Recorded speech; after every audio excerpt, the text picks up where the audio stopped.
This week on Working Class Foodies. I wanted to make a spin on a classic potato hash, but instead of using overly salted canned corned beef, I used a fresh chorizo sausage homemade at a local market. You can use any kind of fresh sausage for this recipe, or you can use leftover roasted vegetables instead if you prefer. I picked up a carton of eggs and a pound of red skin potatoes at the farmer's market. First,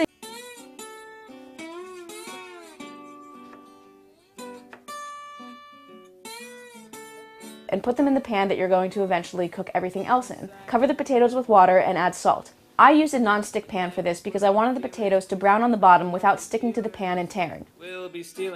Bring this to a boil and boil the potatoes for about 10 minutes or until they're just fork tender. You don't want them to be soft and you don't want them to fall apart when you put the fork in. You want them to just let the fork go into the flesh. Drain your potatoes and set them aside. Heat a little bit of olive oil in your pan and take your sausage out of its casing. Crumble the sausage into the pan and stir it around just until it starts to cook. Then mince a clove or two of garlic We'll be stealing paintings from the Louvre. And add those in with the meat.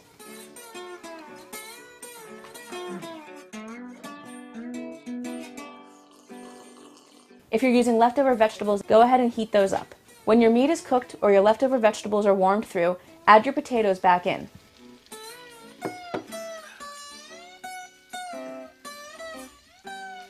Taste your hash and adjust the seasoning with a little salt and pepper if necessary.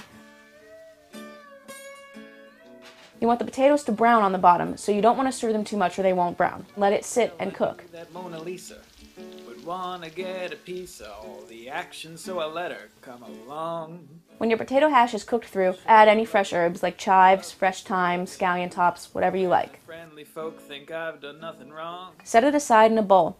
Before my life was bumpy and my clothes were looking frumpy. Turn your heat down to low and add a little olive oil to the pan. I made this dish with sunny side up eggs. To make this, I broke the eggs gently into a cup. Because we stole some paintings from the Louvre. Gently slide your eggs into the pan.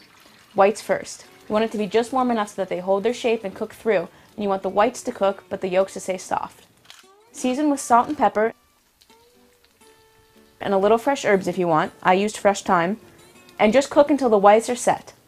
You can also add scallion tops if you want. Slide the eggs back out of the pan and serve on top of your potato hash with a nice piece of toast on the side. And that's it. That's your classic American breakfast. This dish made 2 giant portions, and the total cost, with the toasted focaccia,